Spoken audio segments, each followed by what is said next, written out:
এবং জাতিসংঘের প্রেসারের ফলেই ভারত বাধ্য হয়েছে ৭৭ সালে একটি পানি চুক্তি করার জন্যে ফারাক্কার উপরে, একমাত্র চুক্তি যেটাতে গ্যারান্টি ক্লজ ছিল, আরবিট্রেশন ক্লজ ছিল।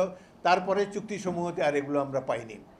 তো যেহেতু আগামী বছর এই চুক্তি অবসান হতে যাচ্ছে, আমরা আশা করব বাংলাদেশের সরকার যারাই যখন এই সময় যে সরকার বিদ্যমান থাকেন তারা যেন আন্তর্জাতিক পরিমণ্ডলে বলিষ্ঠভাবে তাদের দাবি উত্থাপন আমরা করতে পারি যে বৃহৎ গঙ্গা নদীর উপরে যে পানি বন্টন চুক্তি হবে সেখানে যেন একটি গ্যারান্টি ক্লজ এবং আরবিট্রেশন ক্লজ থাকে। নতুবা এই চুক্তির কোনো অর্থ থাকে না। যদি ফারাক্কা পয়েন্টে পানিই না থাকে তাহলে কি ভাগাভাগি সেখানে হবে। তিস্তা নদী সম্পর্কে তো কত কথা শুনলাম। দুই দেশের প্রধানমন্ত্রী কয়েক বছর আগে মনে হলো যেন চুক্তি সই হয়ে যাচ্ছে, কিন্তু সেই তিস্তা নদীর উপরে তো কোনো চুক্তি হলো না। এবং ভারত যে ঠুনকো পশ্চিমবঙ্গের আপত্তির কথা বলে, আমরা সেটি নিয়ে কনসার্ন না। আমরা স্বাধীন সার্বভৌম দেশ, স্বাধীন সার্বভৌমত্ব ভারতের সরকারের কাছ থেকে আমরা ন্যায়ভিত্তিক একটি সমাধান চাই। ইতিমধ্যে এগিয়ে এসেছে চীন, যাদেরকে আমরা ধন্যবাদ জানাই।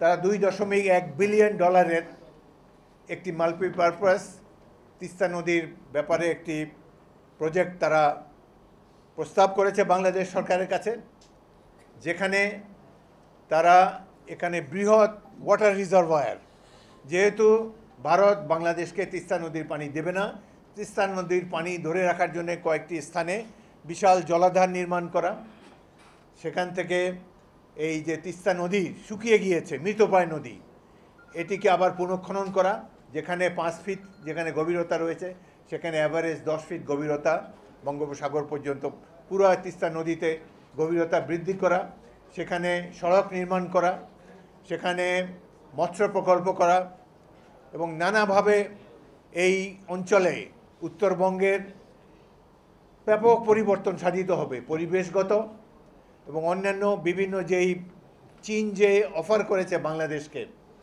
এটি যদি বাস্তবায়ন করা হয় তাহলে আমরা এই ভারতের যে তিস্তা নদীর পানি তারা যে উইথড্র করে নিয়েছে তার অনেকটাই আমরা প্রতিকার করতে সক্ষম হব এবং উত্তরাঞ্চলে চমৎকার একটি প্রতিবেশ আমরা দেখতে পাব।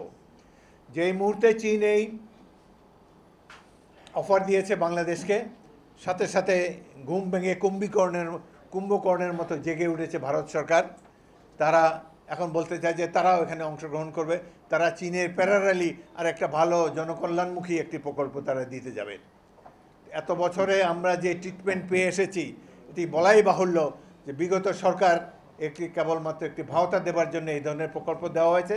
এবং শুধু তাই নয়, পলাতক প্রধানমন্ত্রী, অনির্বাচিত প্রধানমন্ত্রী, মাফিয়া শেখ হাসিনার সরকার তারা বলে দিয়েছে যে না, চীনের এই প্রকল্প ভালো না, আমরা ভারতের প্রকল্পই বাস্তবায়ন করব।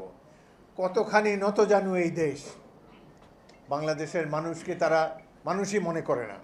ইচ্ছা মতো তারা তাদের পারিবারিক সম্পদ বৃদ্ধি করে আর তাদের ক্ষমতাকে দীর্ঘায়িত করার জন্য প্রত্যেকটি ক্ষেত্রে বাংলাদেশের যে চাহিদা, বাংলাদেশের জনগণের যে আকাঙ্ক্ষা, সেটিকে পদদলিত করে নানা ধরনের অসম চুক্তিতে বাংলাদেশকে নিবদ্ধ